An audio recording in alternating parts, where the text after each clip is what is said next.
And the recording has started. So we're up to 29 attendees.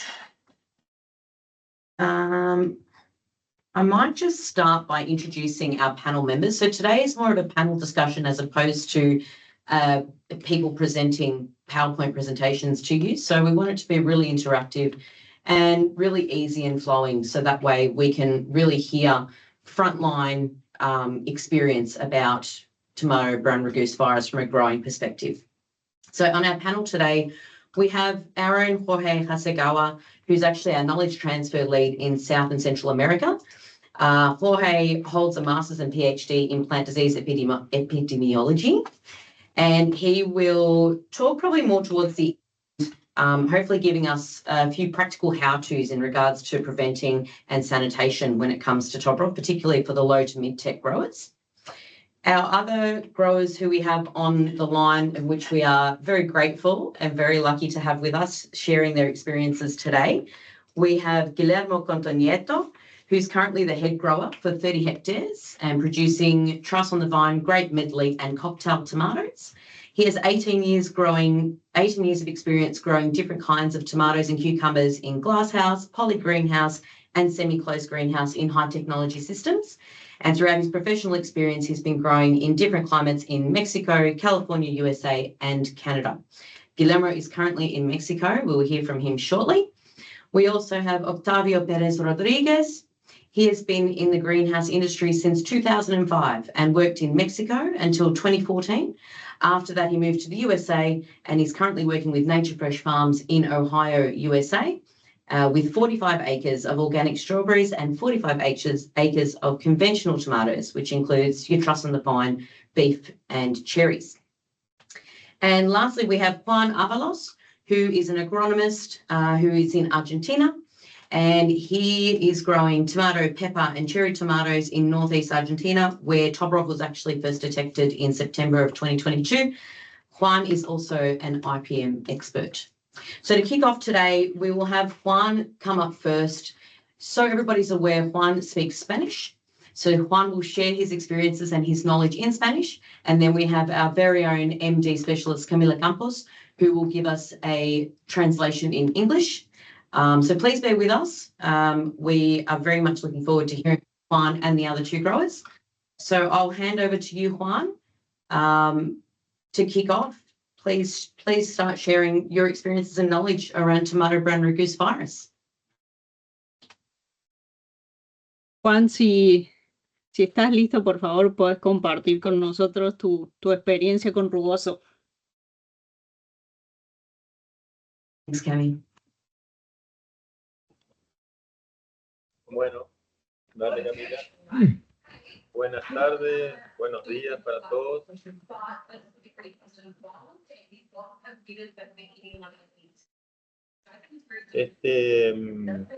Les comento que yo estoy situado en una zona del noreste argentino, una zona hortícola por excelencia, en donde yo me sitúo en una producción en contraestación. Por lo tanto, producimos durante el invierno, un periodo de aproximadamente 7 a 10 meses, periodo largo de cultivo de tomate. Juan, voy a ir traduciendo mientras, así más cortito. Perdón, sí.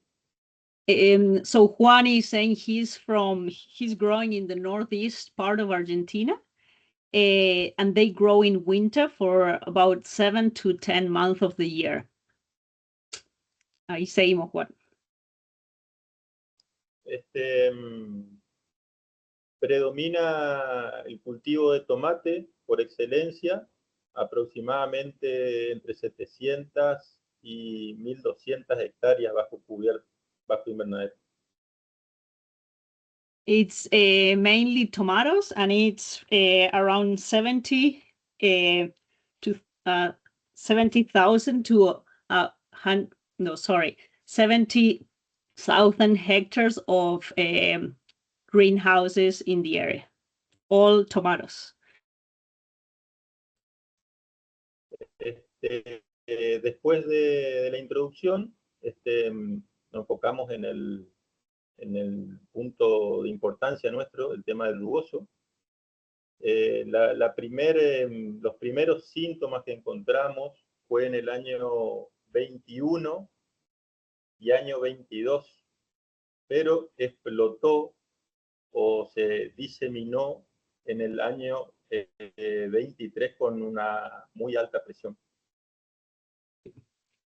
So Juan is saying the first detection of the rugose was in 2021 and 2022 season, but it really picked up in 2023.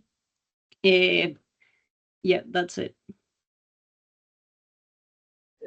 Entonces, en el año 2023 fue donde en realidad nos dimos cuenta de la problemática que era este virus, porque avanzó y creció en mucha superficie de nuestras producciones.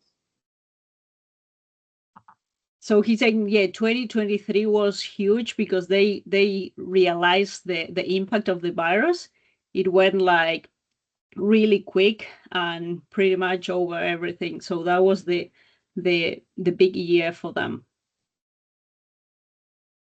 En el año 2023, como fue algo novedoso o nuevo, la verdad que no nos dio tiempo para tomar muchas medidas, pero teniendo el soporte técnico de profesionales, hicimos lo que estuvo a nuestro alcance, que eran más bien cuidados sanitarios, cuidados del personal de forma de saneamiento.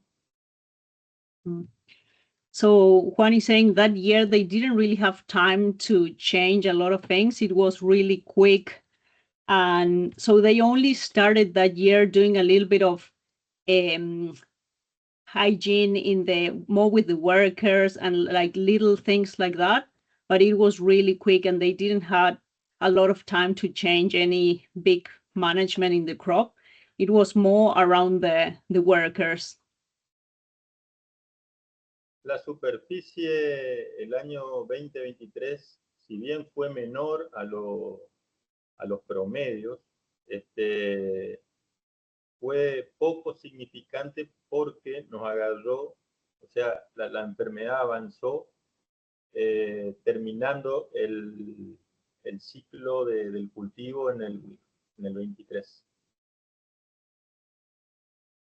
Funny saying that the good thing it was that the virus really took over at the end of the crop that year on the 2023. So yeah, at least they were able to harvest part of the crop. Si bien las empresas semilleras empezaron a avanzar algunos materiales, todos los materiales genéticos estaban en prueba. So Juan is saying at that stage, a lot of the seed companies were like talking about resistant varieties, but they were all on trials still. So there was no commercial varieties available for them at that stage. Entrando en el año 2024, sería en esta campaña, ahí sí se tomaron otras medidas. Una y principal para nuestro ciclo de producción es la solarización. So Juan is saying now in 2024 they were able to take some other measurements. So the first one that he's mentioning is the solarization.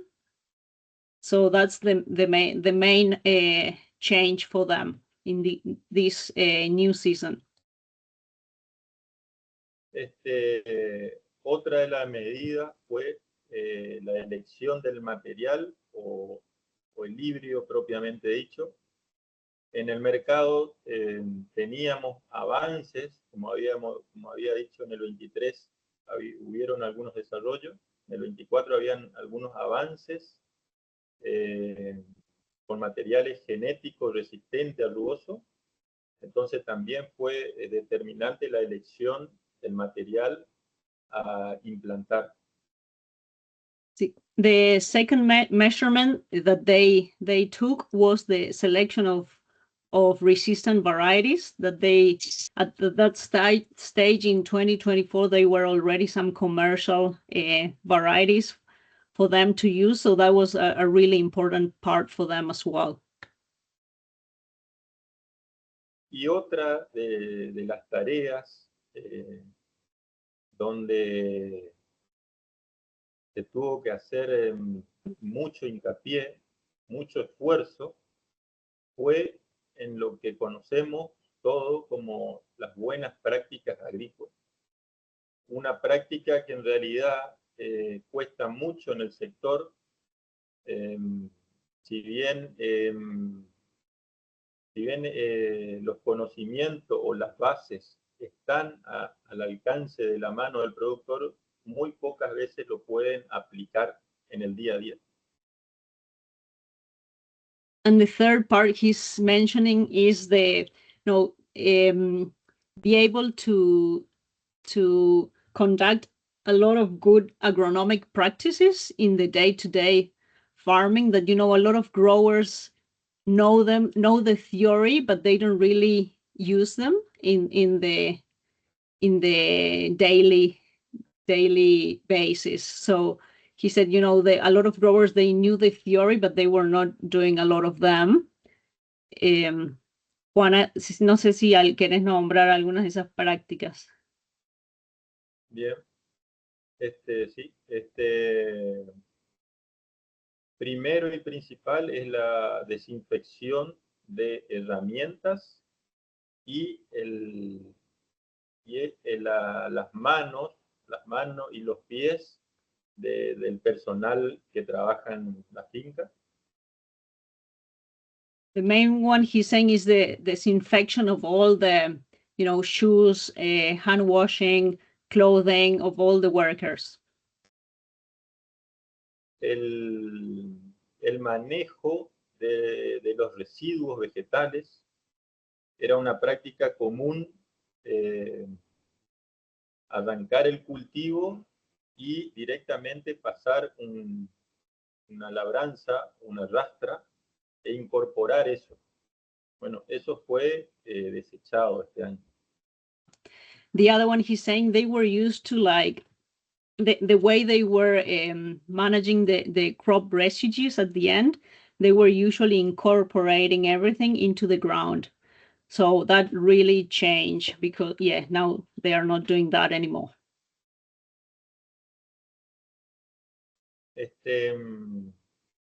Otra práctica fue lo que llamamos el predio de la finca o de la chacra. Estaba más controlado el ingreso a la finca. No se mantenía con una tranquera y si se trataba que ingrese solo personal competente o que vaya a hacer alguna tarea específica. And the other big one is the restriction of people getting into the farms, right? Y esos fueron los motivos donde más hincapié se hizo, teniendo un antecedente, teniendo un año anterior que en realidad creíamos que este año podía ser peor, pero en realidad creo que pudimos controlar bastante la enfermedad. So Juan is saying they did all those measurements that he mentioned, and they were expecting a really bad season, but they actually had a pretty good control of the virus just with all these measurements that he just told us. Sí, dentro de esas prácticas que nombré, también pudimos notar que el cultivo, independientemente de las resistencias que tenga genéticamente, cuando sufre un estrés de cualquier tipo, ya sea climático, biótico, abiótico, es como que la planta se hace más susceptible y tiene más posibilidades de infectarse. So Juan is saying that a part of the variety of the tomato, they noticed that any type of stress in the plant was making the crop more susceptible. So just managing those stresses, and so they noticed that any type of stress was debilitating the plants and making them most susceptible. Apart from the resistance of the variety, right? Entonces tratamos de corregir muchos errores comunes que existen, por ejemplo, en el trasplante, cuando se hace el día que se elige trasplantar, el plantín que sufra lo menos posible. Principalmente, todos lo sabemos, es la temperatura, lo que más estrés nos genera, pero también nosotros tenemos mucho error o un diseño no bien hecho del riego por goteo. Entonces tenemos fallas en el riego que genera estrés. So Juan is saying that after noticing that any stress was really important, they started to think really carefully about all the decisions on the crop. So for example, transplant, try to, if possible, choose the best day to do it, especially regarding temperatures for the transplant, so the plant doesn't suffer too much. And the other one he's saying that for them was really important it was the irrigation, how they were doing the irrigation and all the details, just to try and minimize all possible stresses for the crop. Por lo tanto, se trabajó mucho que la planta no pierda vigor. Para eso se usó muchos bioestimulantes,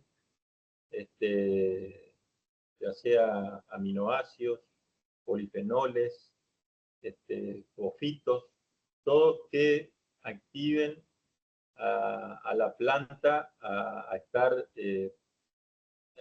siempre defendiéndose de esos ataques, y creo que fue algo muy acertado.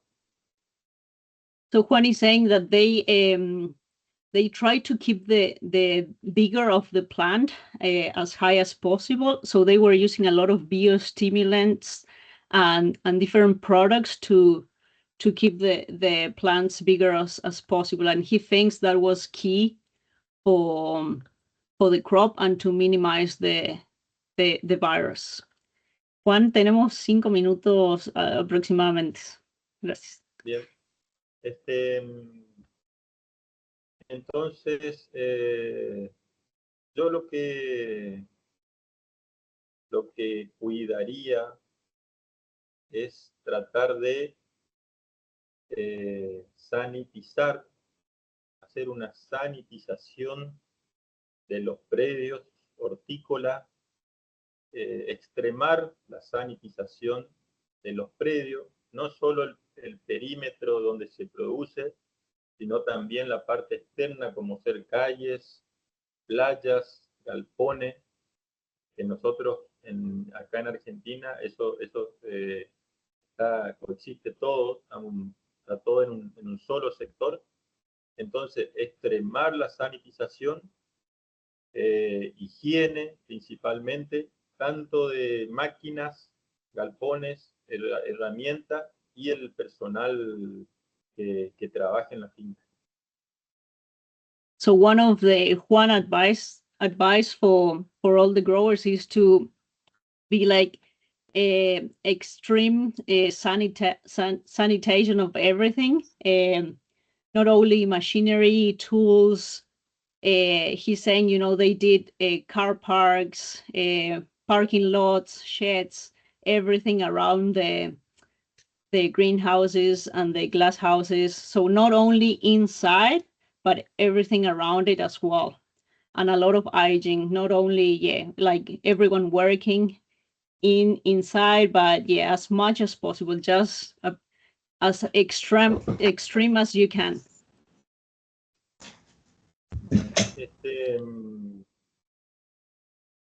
Y si tengo que nombrar una de las condiciones ambientales más predisponentes para la enfermedad, en realidad me tengo que enfocar en controlar la temperatura del invernadero.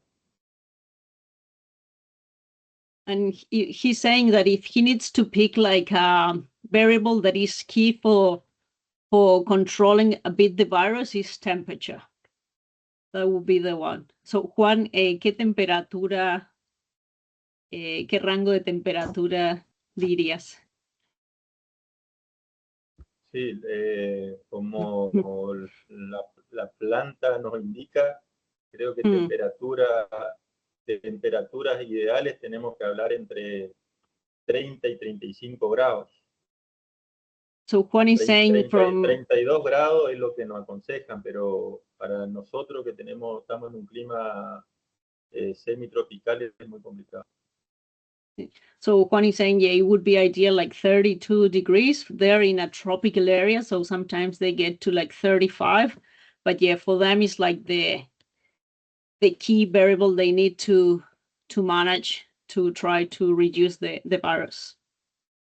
Es cierto que estamos hablando de producción bajo invernadero, ¿no es cierto? No es a campo.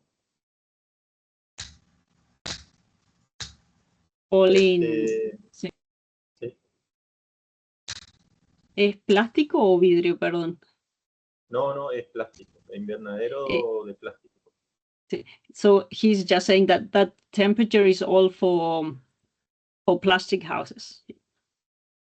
Sí, para acotar esa parte, nosotros para tratar de mermar la temperatura del invernadero, tenemos plásticos de 25 micrones totalmente blancos que se colocan dentro del invernadero. Eso hace que baje de entre 5 y 7 la temperatura ambiente. So Juan is saying they use like 25 microns plastics that they're white, and they use that to reduce the temperature inside of the plastic houses. De la misma forma usamos media sombra al 35%. They also use the shades, 35% shades. Y hacemos una cobertura orgánica sobre el suelo para también atemperar la temperatura del suelo. And they also do like an organic cover of the ground, of the soil, to reduce the soil temperature a little bit. Pero como para terminar, creo que se me termina el tiempo. Estamos en un proceso donde estamos saliendo de la tormenta, saliendo de la infección más grande, hoy en una interfase, y tenemos que ir resolviendo las distintas problemáticas que se nos van presentando los años que vienen. So just to finalize, Juan is saying they're in like this transition, learning how to manage the virus and like solving a lot of issues on the way, right? Gracias, Juan. Bien. Sí. No, si quieres agregar algo más. No, para terminar, creo que es rescatable el aporte que la genética puede hacer con este problema puntual. Tenemos en la producción muchos virus, pero ninguno como el virus del rugoso. So just to finalize, yeah, Juan is saying the importance of resistance in the varieties. He said we have a lot of different viruses around, but he thinks nothing like this one. So yeah, just hoping to have good materials. Listo, Camila. Gracias, Juan. Muchas gracias. De nada. Muchas gracias, Juan. Thank you very much again for your time and for sharing all of that information with us. Our next grower to share with us, I think, will be Octavio. Would you like to unmute and even pop on your camera so we can see your face, if that's okay? Hi. Hello, welcome. I will Thank leave you for having me. No, thank you for coming. I know it's a little bit late over there. Off you go. Go for it. Well, as you heard, we're producing tomatoes in Ohio, in Delta. It's latitude 41, so you guys can see where we are. The first time that we have brown rugose was in season 21-22. That's when we have the major problem, and it was in beef and ToB tomatoes. Before that, we heard about this virus in our greenhouses in Canada. The first thing that we did was try to keep the greenhouse closed, trying to avoid visitors and making sure that everything stays outside. We implement coveralls, gloves, everything that you could imagine, like to try to keep it outside. For that year, we keep it before season 21-22. We closed the greenhouse completely, no visitors at all. And but at the end, we got the virus, even with all the things that we tried to do to keep it outside. We got the virus on one of our greenhouses, and it appeared in that crop. I would say 6 to 7 weeks before planting, just before the first picking. At first, honestly, we didn't know what it was. We have a lot of pictures and webinars and courses with people here in the United States trying to let us know what would it be, but we didn't. It was kind of denial at first. We didn't want to accept it that we have it. So finally, we closed that area. We start with between 20 and 30 plants in one spot, and we thought it's Clavibacter. We thought is the slabs were dry. I mean, we were trying to justify and deny that it was brown rugose. So we quarantined the area. We make sure that it didn't move around. But 5 days later, we found it, let's say on Monday. By the end of the week, on Friday, Saturday, we went back to that area, and we found that it was not 20 plants in that row anymore. It was 50, 100 plants, and it was moving, going from the catwalk to the gable, and then we found plants already from the gable to the catwalk. So at that moment, we kind of start thinking about the possibility of brown rugose. We accept it. We start working to everything that we heard about it, making strong measurements to keep it under control. But we couldn't. It moved, and it moved faster. I would say when we found it, let's say week 38, and by week 40, it was from the first spot to the end of that greenhouse. Imagine 6 hectares. We found it in hectare 1. It was in hectare 3 already in 2 weeks' time. So we found it. We tried to implement a little bit more measurements. We put a plastic in our electrical cards. and we change the plastic every 4 rows. We make sure that the people change the gloves at the gable, and just before moving from one row, we put some sanitizer for scissors and deliver and knives that we use to deliver. We tried to, at first, we were thinking not to recirculate any water, but of course that's not possible because 3 weeks later we found ourselves with having a lot of water in our tank, so we decided to recirculate. We force our ozone system. We have ozone systems to disinfect, but we force the ozone systems to run 100%, and we recirculate. So what we found is that the brown rugose follows a pattern, and we found at the end that it's not that the bees, it's not that the water or insects will move the virus. What we found is people. Everything that people touch, everything that has sap, will carry the virus. And it was very simple for us. We found it. Imagine the 6 hectares. When we found it, the virus moved following the pattern of the work. In this case, we think that the pruner was the one who carry the virus from one spot to the other one, because it was very simple to see it in the greenhouse. We have 2 pruners for 6 hectares. One guy do the north and one guy do the south. We found it on the north, and it moved from east to west. Always, all that season, the virus stayed in that side. Of course, at the end of the season, it moved from, let's say, from the north, from east to west, and from the west moved to the south.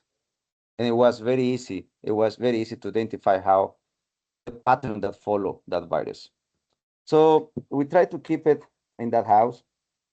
Once that we got it, we did everything. We didn't move any tools, carts, people from that house to the other ones.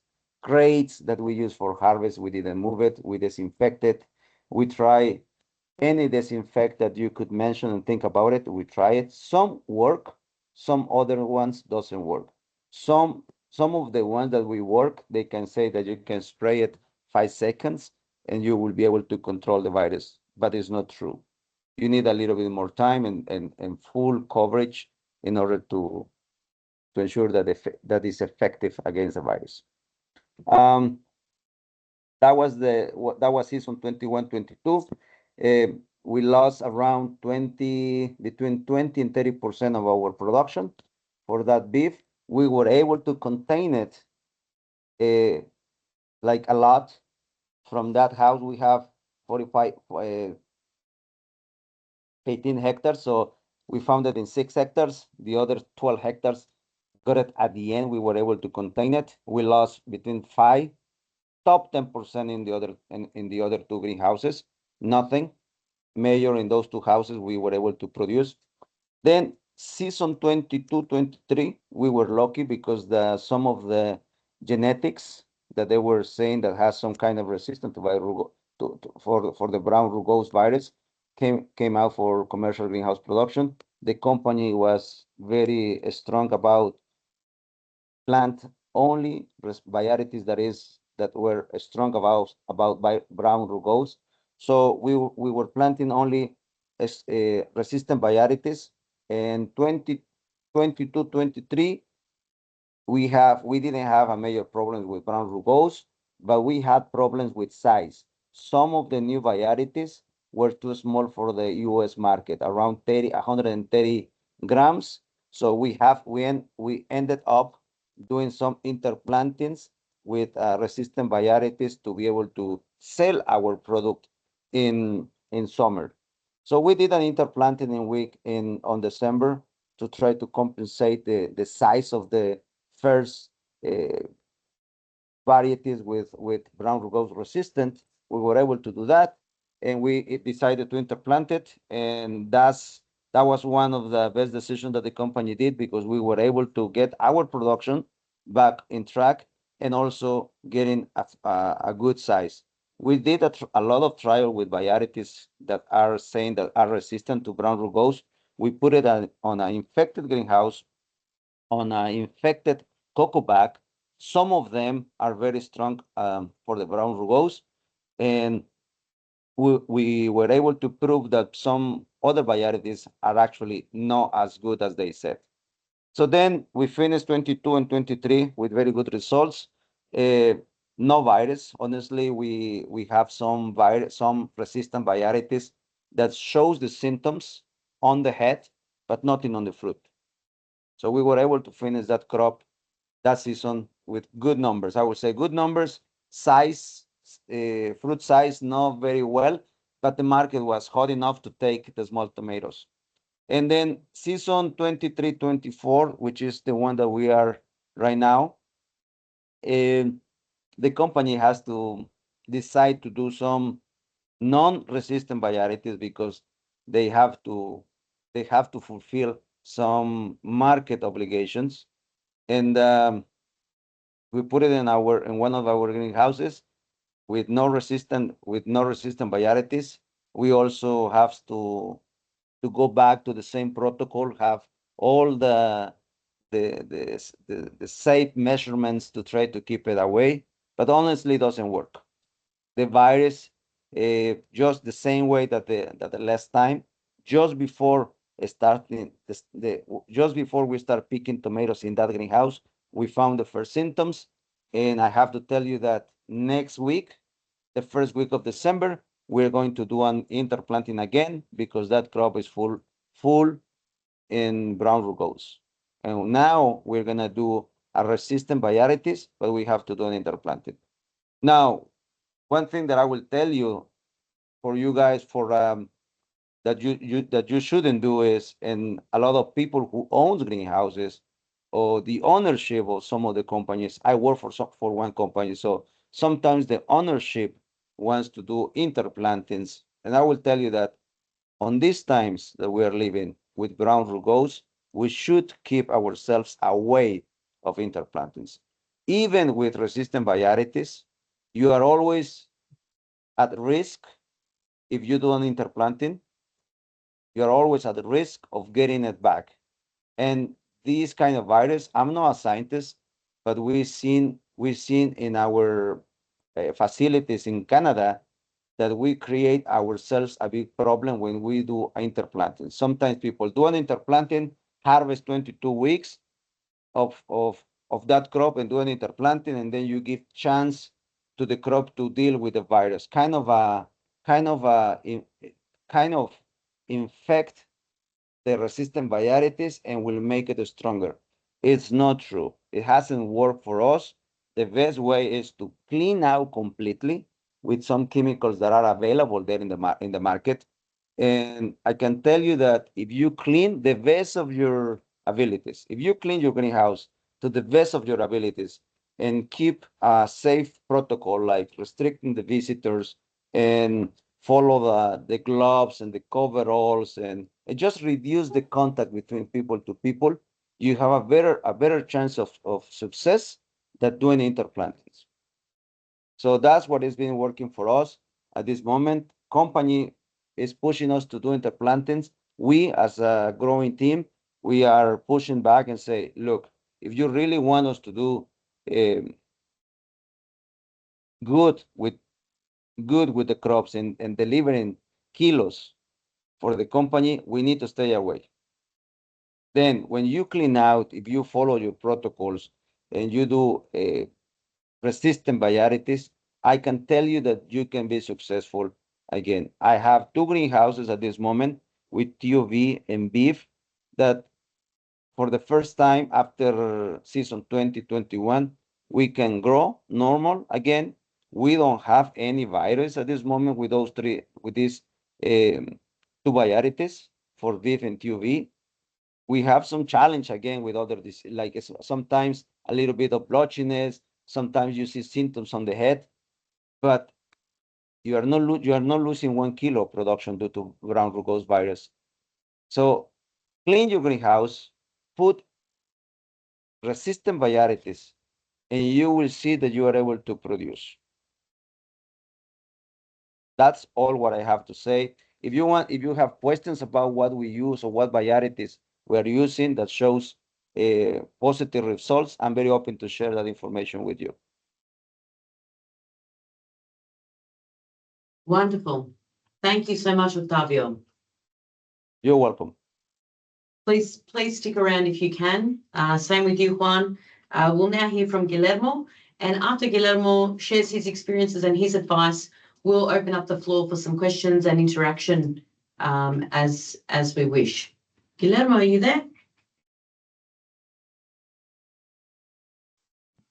Hello. Hello. Hello. Bienvenido. Can you hear me? Yes, we can. Okay, I'm gonna share a little bit my camera bit, but maybe the signal is not the best, so I'm gonna close it just for you can hear me good. Okay, great. Just say hi everybody. Okay, yeah, it was the same. Here, when I started to hear something about rugos, I was in Canada. I was working in the same company that Octavio, but I was in Canada. So we started to see some strange plants in 2018, but we didn't know what was that. We saw some mosaics with yellow and green colors in the head of the plant. And after we saw some stress plants, we didn't know exactly what was that. We start to think that it was maybe a fusarium or some root disease or something like that. But like Octavio said, little by little you start to see more and more plants, and we didn't know exactly what was that.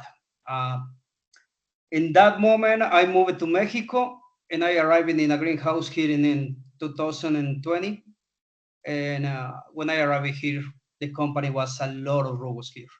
So it was where I totally see what was the problem. It is a really bad and big problem. And like Octavio says, sometimes we have or we had in the history some problems with the disease with a clavibacter in I don't know, maybe 8-9 years ago or something like that, and we start to clean and we start to disinfect the greenhouse really good. But I think that after that disease, we start to get relaxed, and little by little we didn't do the sanitation and everything like we used to or we had to. So I think that was also another why we got the rugos really hard. So like I told you, in 2080, I saw a little bit of the rugos in Mexico here in 2020. And after that, it was really tough to be here growing tomatoes because, as you said, you can lose all your crop in maybe 1 month or two months if you don't work really nice. And also, you have to be really careful about the varieties. But in that moment, we didn't have any good variety for with resistance. So you just could do whatever you can, and we start to see or try to keep in control the rugos, but I think that is impossible. We start to do a lot of sanitation and all the activities like Octavio says. We start to disinfect all the tools, all the scissors, all the knives, all the cars, the leafing cars, the harvest cars, everywhere, and everything. There is a lot of different products that you can use. Here in Mexico, we have a really nice product that is the ingredient is glutaraldehyd. I don't know. I'm not sure if there is in all the world. I don't think so, because I have been talking with Octavio and they say that they don't have in United States that moment. That I don't know now if they have it, but it's really nice because it's a really wide spectrum. It's a bioseed or something like that. I don't know if you know that, but you can kill everything, every virus, every bacteria, everything. So it's a strong product, but also with that product you can ensure that you are really sanitizing your tools and your cars and everything. And also here in Mexico, we start to use gloves for all the activities, for the deleafing, for the clipping, for everything. So any activity that you are in touch with the plant, you have to disinfect the tools or your hands. And that's why also we have to use gloves, because if you are spraying these products in their hands of the people, they can have some burns or some damage in their hands. So you gotta be careful also with that, because the safety department can start to have some problems with you. So you gotta make some tests also with that products in order to see if, how dangerous it is for the people, and you have to look some kind of products that can help you in order to disinfect everything. When we start to have some spots in the roads, we used to clean the road with the damage, and also the two roads that are besides in the next rows. So that in order to keep the disease there, but also sadly you cannot control that the virus with that way also.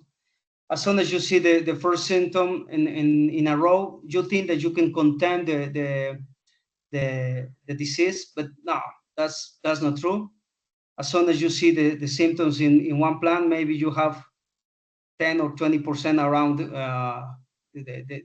around that plant with the disease also. So you cannot see it. It takes around 5-6 weeks to see the first symptoms. So maybe you in the first 3-4 weeks you can't see the damage. You can see the damage in the head and the fruit and in the leaves, but for sure maybe you can have it. So it's really, really tough to control it, because you don't really know where is the disease. And so also we start to have a lot of restrictions with the visit with the suppliers, with the seeds companies also. Sometimes they have some new varieties, but we don't leave it to go in and see the varieties, because sometimes they are visiting another greenhouses, and maybe you can get the disease also from this cross contamination. So we restrict everything about it also, no visits. And also, like Jesus said, we start to use some amino acids, some fertilizer and foliar. But also, I don't know, as soon as you have the virus in the plant, it's really, really tough. You cannot control nothing with amino acids, with fertilizer by foliar. So sadly, maybe you can have some more trusses in your plant, but you won't save the plant, or you won't save the cycle. So yeah, maybe you can just make a plan for clean your greenhouse, and maybe pick 6-7 weeks or something like that. The thing is that also when you have some problems, some varieties can have the damage in the fruit. Sometimes you have the damage just in the plant and in the leaves, in the head. Sometimes you in some varieties like Merlis, I don't know if you know Merlis variety. These are for TOBs. As soon as you have the damage in the head, maybe 3 or 4 weeks after, you will have the damage in the fruits also. And so all that you can pick is going to be for the garbage. You cannot send nothing to the market. So you gotta understand and you gotta learn how the variety is with the virus, and you can plan in some varieties and say, okay, I already have the virus in the head. I can now to program to plant the new variety. Maybe in 6-7 weeks I could have the new plant. So in that weeks you can clean, you can pick as much as you can, and send to the market, and start with the season again. That was we did in the first year here in 2020, when we didn't have any variety resistance. So we have a Campari from another seed company that it was kind of a cocktail tomato. it was a really nice variety with good production, but sadly the virus, it is really aggressive with this variety. So I did 2 cycles, and normally my cycles here in Mexico are for 40 weeks picking. And in that moment, we did 2 cycles with around 17 weeks each one, just in order to get as much as kilos that we can in that short cycle. Clean, put it a new slab again, because we are growing in aeroponic. So new slab, new hook, new everything, clean the greenhouse really good, and put the other plant. So instead 1 season a year, we did 2 seasons. We get really nice kilograms, but expensive for the at the beginning also is double. So I don't know. I think that is the time that you can start to learn and think a little bit different that we used to. In 2022, we got some varieties with resistance. I got a variety for a grape tomato with that. You can see in that variety the symptoms in the head, but if you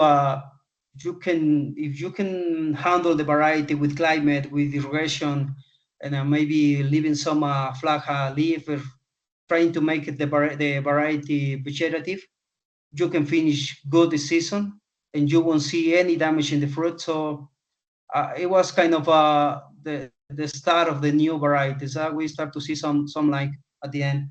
So we had that variety, and after that, the next season, I got a variety from Harmonies. It is Dorma, the name of this variety, and also you can see the symptoms in the head, but you don't have any symptoms in the fruit. It's a really nice variety. It's productive. You can get a lot of kilos, and we start to get the kilos that we use, and sometimes in some varieties a little bit more. But I think that if we don't have resistant varieties, it's going to be really difficult to get a good season. Even if you think that you are disinfecting really nice, at the end you will get the virus. I think that was the experience here in this company, and now we are trying to look just varieties with resistant or tolerance, high tolerance, in order to can finish all the year around with the harvest. So yeah, in general, it was all the experience. And in one time at the beginning, when we have the virus, we start to disinfect everywhere. Anything that you can imagine, we start to disinfect everywhere. Restrooms, dinner rooms, pots, entrance, vehicles, the cool room, everywhere that the places where the people can go. I think that you can disinfect. You have to disinfect, because you don't know where the people can touch with the same hand that they're touching the plant, and they can bring the disease here or there. Also for the cars, for the harvesting, we disinfect all the cars and all the boxes in the entrance. We put a backpack and a sprayer backpack in the entrance, and as soon as any car or anything goes into the greenhouse, we have to disinfect really well.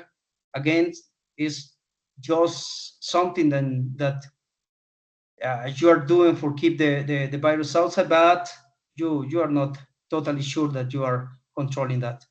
So now I think that if you have the problem now with the varieties that you are growing now, you have to sanitize in everything, everywhere. I think that you have to be really aggressive to sanitizing your plants with the disease. You have to clean those rows, and maybe you have to clean the 1 or 2 row next to the spot. And I think that you have to start to look for resistant varieties. Yeah, I think that's all. Thank you very much, Guillermo, for all of that. I know it's hard to tell the entire story in such a short amount of time. Jorge, would you like to take, I don't know, maybe 5 or 10 minutes and maybe talk about, from your perspective and your opinion, what maybe a good example of a good sanitation protocol would be, or anything else to add to what our growers have already mentioned on the call? Yes, Jenny. Hi, everybody. Thank you for inviting us for this event, Marianne, Jenny. I am really happy to be part of this team because we identified the rugose 2 years ago with Matteo Mitrovic in Argentina, and then we have serious problem in different countries in South America, Colombia, for example. Just a question. For my understanding, the vast majority of tomatoes are grown outdoors in Australia, right? Or maybe, is that right? We have a large proportion of tomatoes grown at open field outside, but then we also have, gosh, how many hectares of protected tomatoes under glasshouse? Okay, And good, excellent. There's actually quite a few of our glasshouse growers on the call at the moment. Oh, that's good, because the strategies that we have to adopt are quite well, basically are the same, but we have to take care of some differences, because under greenhouses the severity of the diseases is higher, right? So in the case of Brazil, for example, we haven't identified rugose yet, ToBRFV yet, because we grow tomatoes under open field. But in Argentina, for example, tomatoes are grown under plastic houses with low mid-tech. So it's really complicated because we have some problems of sanitation in our countries. The most important strategy would be to avoid the introduction of the disease in our fields, but it's not really complicated because it's based upon some strategy to avoid the introduction of let's say seeds or transplants with infected with the ToBRFV, right? So if you adopt reliable seeds, that will be really a nice strategy to avoid the introduction. And then since we have identified ToBRFV in Australia, it's important to avoid the visit of consultants or different people for Argentina, for Colombia, to visit your plant raisers. That it would be really complicated, right? So in the case of Colombia and Argentina, we are trying to avoid the visit of external people, because as Octavio is explained very precisely, the people are the most effective transmitter of the ToBRFV. So it's important to avoid the introduction by not using seeds from a non-reliable source. And if you really have the problem in the field, we have a lot of different management strategies to adopt. First would be, for example, as Juan told, it's important to have crop rotation, because ToBRFV is more affect more solanaceous crops, right? It's important to remove weeds, because in Argentina, for example, Matteo Mitrovic identified some weeds like Solanum bonariense being affected by the ToBRFV. So removing weed from the same family is really important for an effective management of the disease. We have solarization, for example, is very effective in Argentina, but again, we are not going to eradicate the virus, because we need to coexist. You know that ToBRFV is considered the COVID-19 of tomatoes, so it's not really easy to eradicate. Okay, in Australia and New Zealand, you have a very good product called Vitalseed, right? It's a eradicant that you can use in the surface of your machines, for example, your tools, but you cannot spray on the plants because virucid is a little bit phytotoxic. So, but it's very effective for the control of the virus on the surface of tools on the machines. And then let's say, of course, the most reliable, and I could say that it's the feature of the tomato crop, is the introduction of different sources of resistance, okay, of tomatoes. Today we have a very strong efforts from the breeding to bring some really good and reliable varieties with, let's say, intermediate or high resistance to the ToBRFV. It's really important because you have to increase the frequency of resistant genes to avoid the raising of a very more virulent ToBRFV. So it's really important. It's a really nice strategy. We have really good examples in different segments. I've been with Marianne visiting Irapuato 2 weeks ago, and it was really nice to see the efforts of the different companies on bringing new varieties of the ToBRFV resistant varieties. And so the resistance level would be really increased over the years. So we are really confident about the future by bringing different sources of resistance. And that's it. Another interesting point is that it's important to avoid stress, as Juan told, as Juan Avalos explained very well. So stress is really complicated if you really want to fight ToBRFV. Okay, and another good strategy for the future is increasing the microbiota of the soils if you grow tomatoes under open field, for example. So it's really effective, and we have really good examples of integrated management with microorganisms in our conditions. So more or less that's it. I have more time maybe. That's it, Jenny. If you have any question, please let me know. Wonderful. Thank you so much, Jorge. Thank you for joining as well. Okay, well, that's all of our panels sharing some experience and some knowledge around mitigating the disease and what they've experienced firsthand.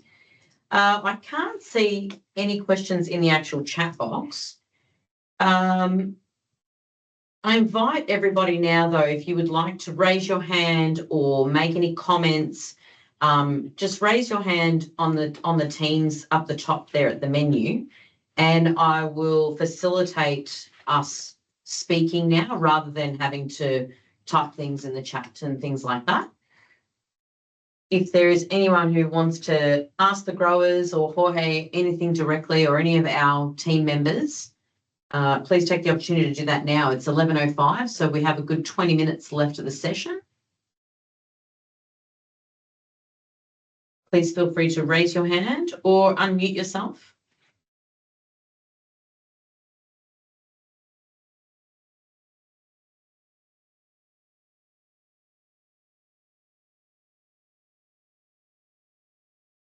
Sí, yo tengo una pregunta para Juan Ábalos. ¿Qué tal, Juan? Mariano acá. Hola, Mariano. ¿Qué tal? ¿Cómo estás? Yo estoy acá trabajando en la parte de cultivos protegidos en New South Wales. Y bueno, vos mencionaste esta parte de que están utilizando medias sombras o plástico blanco. Eso es lo que entendí, para bajar la temperatura de los greenhouses. ¿Eso no les afecta un poco, digamos, en la radiación?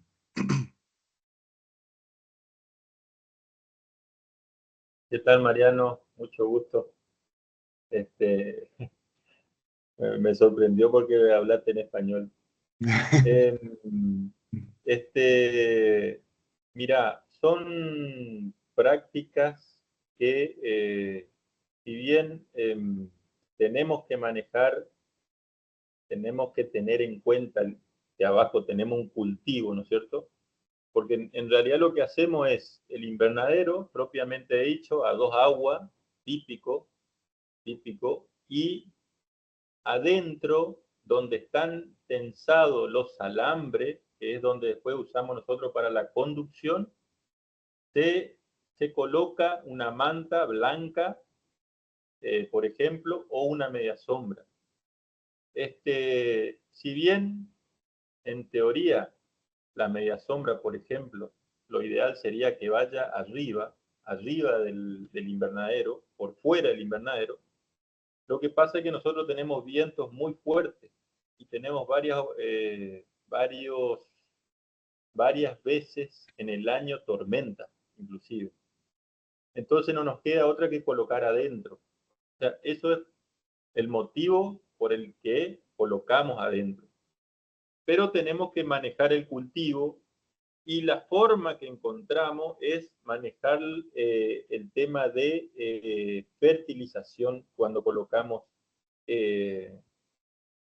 ya sea el plástico blanco o la media sombra.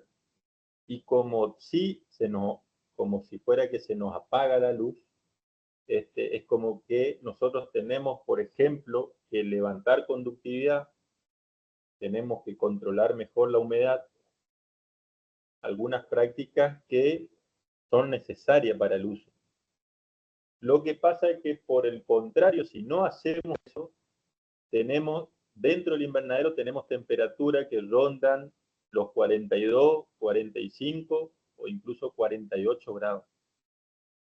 Y es un estrés notorio, muy notorio, cuando uno lo compara lote con media sombra o el reflex, se llama, el nombre comercial es reflex, es la lámina blanca, versus sin protección. O sea, ustedes lo estarían manejando a los greenhouses con la media sombra como si fuera un día nublado. Incrementan la conductividad y la humedad, pero claro. Sí, perdón porque cabe aclarar que esos son en los momentos extremos de temperatura. Okay. Yo dije al comienzo que nosotros tenemos una producción en contraestación, o sea, nosotros plantamos con 45 grados, a los 120 días estamos con temperaturas de no más de 10, 12 grados, y de vuelta cuando nuestro cultivo va terminando, terminamos de vuelta con temperatura alta. Entonces, en los momentos donde se usa, son en las temperaturas extremas nomás, al comienzo y al final. En el medio no. Claro, claro. Eso quizás no lo expresé anteriormente. Yo entendí como que se usaba todo el tiempo ahí, por eso pensé que podía. No, perdón. Claro. No, son en esos periodos de alta intensidad, alta luminosidad y alta temperatura. Ok, perfecto. Creo que ahora lo voy a... ¿Querés traducir un poquito? Sí, debería traducirlo.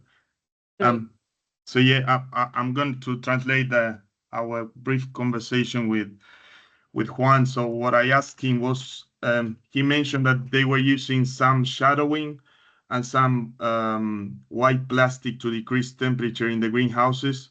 And my question was like, if this shadowing or white plastic was decreasing the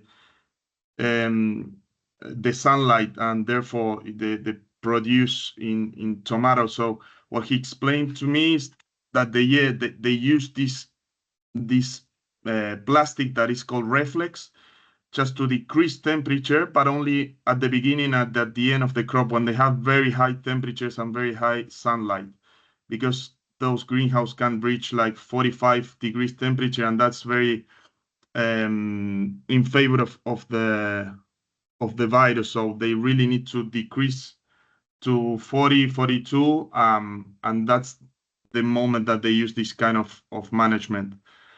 And at that time, so at the beginning and at the end, when they really want to decrease the temperature and therefore the radiation, and they manage the crop, they do some kind of changes in the management. So they just use, they manage as a cloudy day, so increasing conductivity and humidity. But yeah, I thought it was all over the crop, like was all over the cycle. So from the beginning to the end, but it's just only in a moment where they need to use it, and it's usually at the beginning and at the end of the crop. Not sure, Cam, if you want to add something that I'm missing from the explanation. No, I think that was good. That was clear. Okay. I would like to add something there in that, you know, maybe you can use some system of curtains, shading curtains or something like that, just for the high radiation time, and you can handle that at the end of the crop.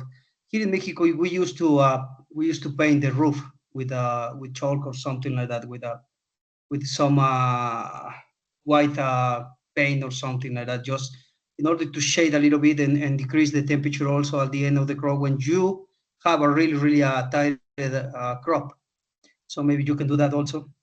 And also, I remember at the beginning when we start to see the damage in the plant, we start to see some adjustments in the crop. We start to close the tutor in order to have the plants kind of more together and have a better microclimate or something like that. But I think that also you cannot get the potential of the variety also. So maybe you can adjust that. You can have less radiation. You can have different adjustments, but I think that you won't get the highest production also.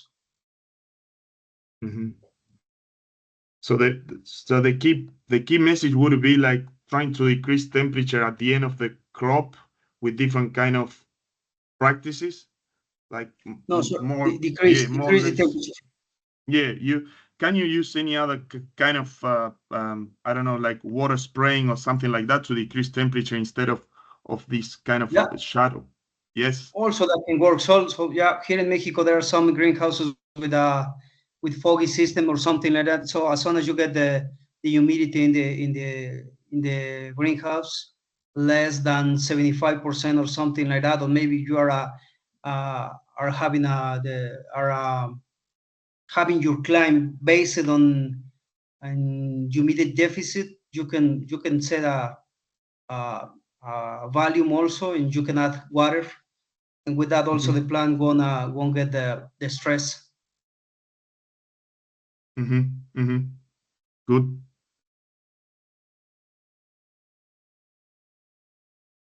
Great. Thank you. Thank you very much. We do have someone with their hand up. Stefan, would you like to unmute?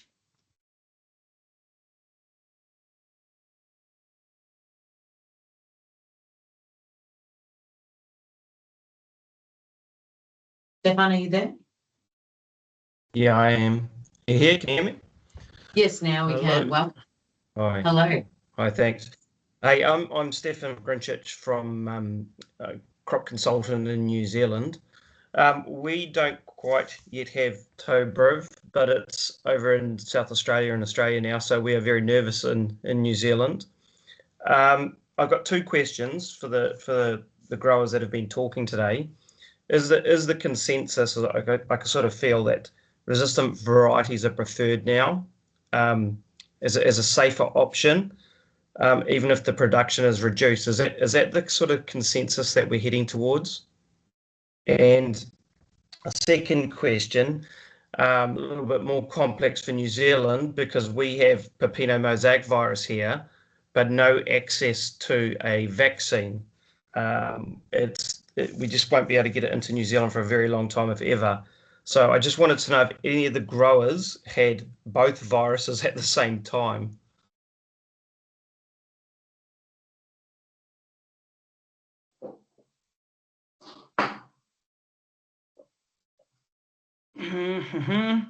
No, for me, no. I haven't had the both virus at the same time. Here in Mexico, we have more like So with the pepino virus, is not a problem. Just in the cloudy days, you can see some plants here and there, but no.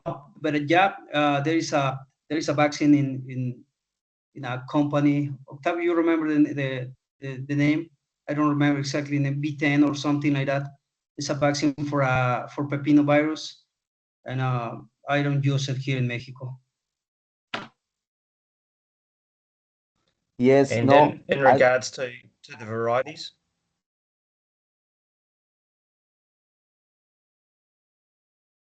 what was the question about the varieties? so the first question around the varieties, the resistant varieties, is that a preferred option moving forward for your growers in North and South America?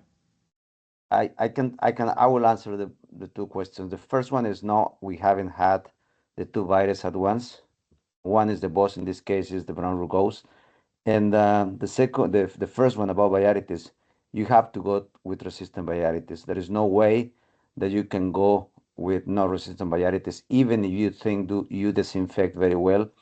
No, there is no, the virus is still there and it comes back. Like I said, last season 23, 22, 23, I didn't have virus. I didn't have brown rugose because I did resistant varieties.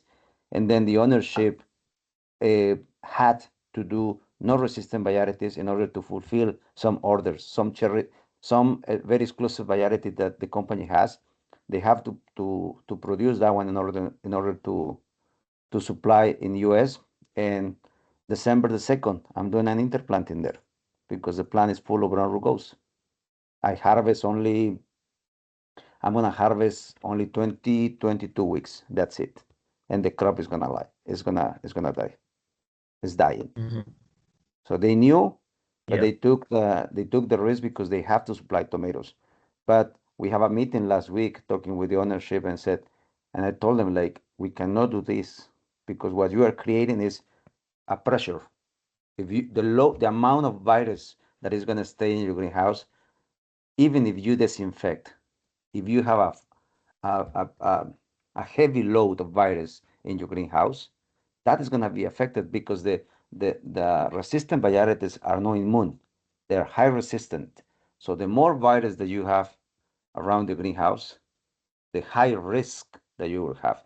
And even there is some companies, in this case, I'm going to mention one. I hope I don't get in trouble.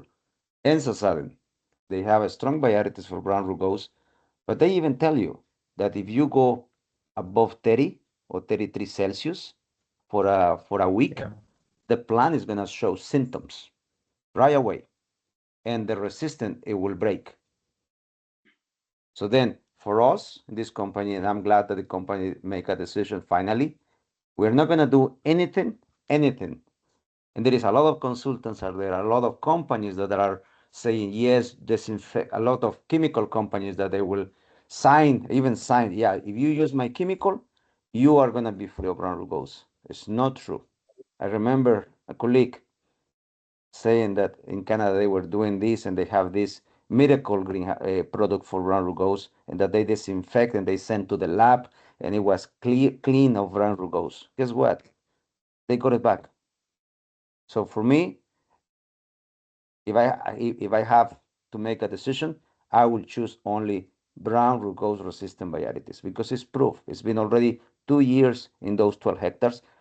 It's not going to be like, I don't know which TOV or beef you guys are producing in New Zealand or Australia, but it's not going to be Merlis, the same production that Merlis, or the same production like Kibu or Torero, but it's because we need to learn these varieties. And probably in some areas it's going to be 10% less production, but it gives you the option to go back to growing again. So I would choose just resistant varieties. Thank you. I'm totally agree with that. Here in Mexico, also nobody is sowing varieties with no resistance. The first question for the seed companies is, do your variety have resistance? No. Okay, thank you. Your variety have resistance? Yes. Okay, let's talk about it. And also, like you said, some varieties doesn't have the potential to get the kilograms that you used to. but also you have to learn about how to control, how to develop that variety. But also there are some varieties that doesn't have the potential to get the kilos that you used to. Le voy a preguntar a Juan. Juan, el productor de Nueva Zelanda, preguntaba si habías tenido rugoso y pepino mosaic al mismo tiempo. Y si la estrategia, digamos, más importante ahora era usar variedades resistentes. Bueno, buena pregunta. En realidad tenemos un complejo de virus. O sea, y por lo que notamos en el campo y las personas, los profesionales que están más abocados a ese trabajo, hablan mucho de coinfecciones. Sí. ¿Pero lo identificaron como pepino mosaic? ¿O?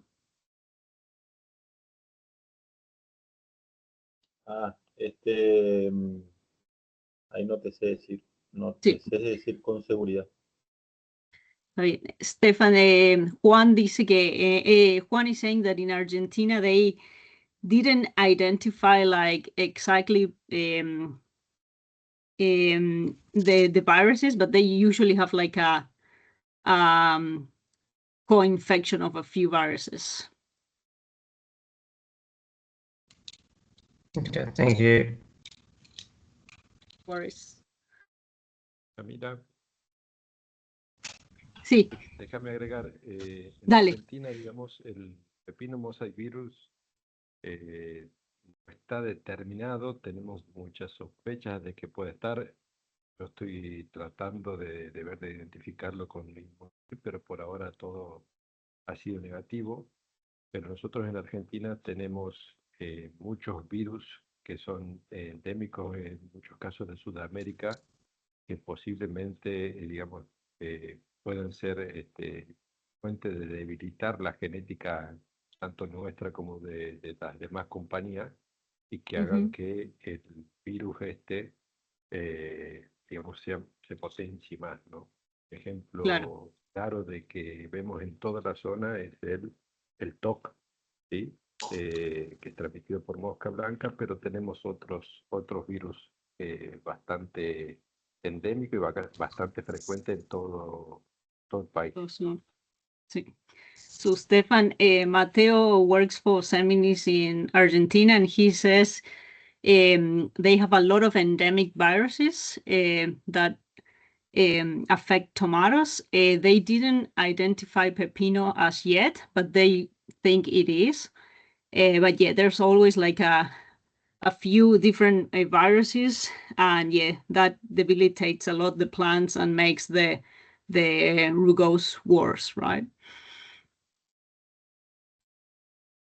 Yeah, that's what I was trying to find. We suspect that's what will happen.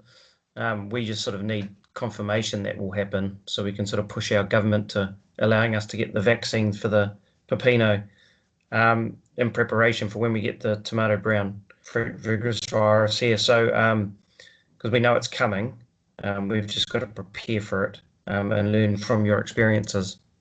I suppose just jumping, sorry to be asking too many questions, but to the seed company, to Bay here, how are you going with resistant varieties for Australia and New Zealand conditions? Are you guys making many inroads? Look, we're working on that. We are working on a different resistant trait to some of our other competitors, which is why we're a little bit slower as De Ruyter in launching things. But we have a lot of that trait already built into our elite germplasm, and what we're actually doing is converting a lot of the old varieties you know and trust. So, there'll be a Molise converted variety and all the different varieties that you would have seen from De Ruyter, as well as a whole bunch of new germplasm that's coming through that our breeders are working on. So Depending on the segment, the crop segment, we have some commercial varieties already, particularly in the low-tech protected space. So Navero, SBTH 2913 as two examples there, but more and more to come. I guess in Australia and New Zealand, we're waiting on seed and seed allocations to get some of those bigger trials to happen. As you can imagine, this has been going on in Europe and around the world far longer than locally, and so now we're trying to get on the bandwagon to get that seed into the country, and so here in New Zealand we'll be getting seed in the next months or so. And then locally in Australia, we're also working with growers when we get seed here. So hope that answers your question. And Darren, when you talk about levels of resistance, we heard a grower saying there about another seed company saying, that the virus will express itself at 30, 32 degrees. Is it going to have high levels of resistance? Or is it still going to be able to show? I know it's a tough question, not the breeders and that, but those are the questions that my growers are going to ask, and I'm sure the Australian growers are going to ask as well. Yeah, I'm probably not the best person to answer that question, but I do believe our resistance will be quite strong in comparison to the other resistant modes that are being released already by our competitors. So that's my understanding. But if there's any other Bayer colleagues that know more than me, please come online and let us know.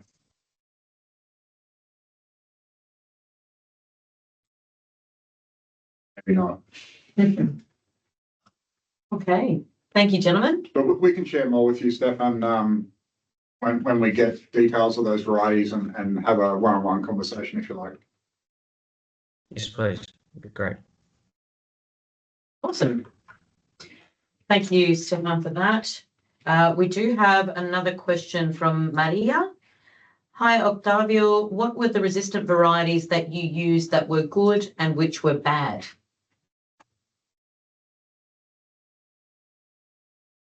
The ones that didn't work for us, the ones from ENSA, Shetland, Martinique, those two for TOB.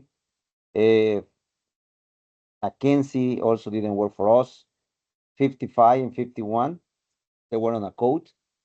Those Rombine didn't work for us. What is it? Climundo didn't work for us. There is one code for Reichswan on 540, didn't work. I can tell you which ones work for us for the TUVs is Ferreira from Bayer.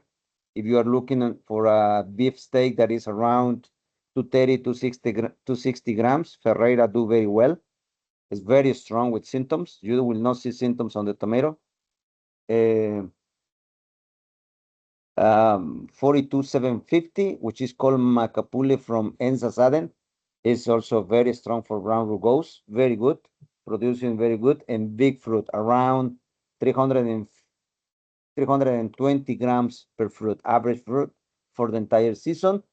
And for the TUV, the ones that are working is one from Axia. Max Size XR is the best TUV that we have at this moment. And there is one that is close behind Max Size, but still 1.5 or 1.5 kilos behind Max Size XR. It's called Formosa now, or 146 from Enza Saden. But also Enza Saden has one for beef, which is a little bit on a little bit smaller than Macapule, fruit size around 260 to 80. It's called 158 from Enza. It's also very strong for brown rugose. Those three at this moment. But I received from last 2 weeks ago, I received Merlis, Marinis, and Grandis from Bayer, and several codes for beef that we are going to do the interplanting with those in our infected phase to see how strong are those new varieties against brown rugose. Thank you.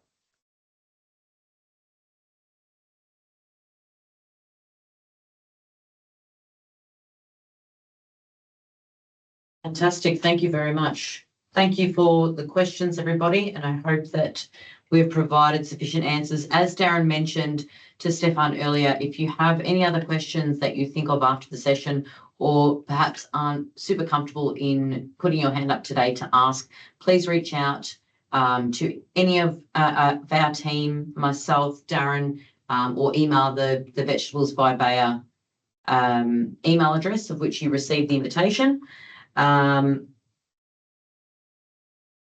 And I guess, yep, 11:30. So thank you again for everybody making the time to attend the session.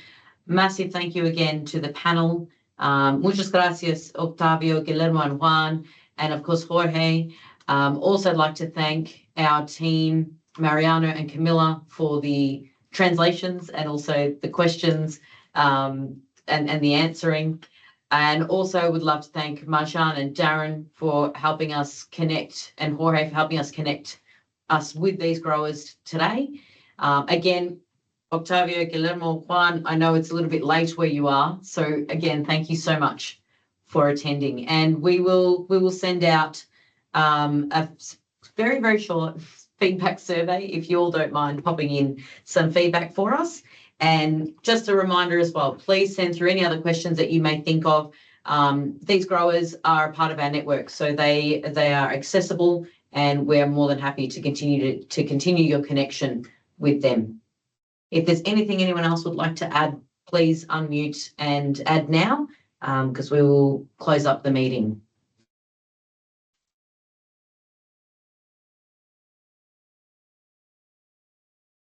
All good. Thanks, Thank you. Jenny. Thanks, everyone. Thank you very much. Have a great day or night.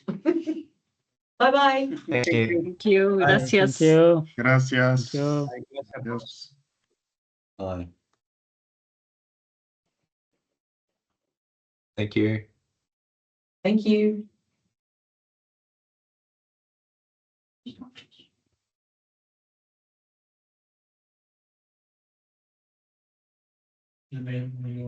Cool.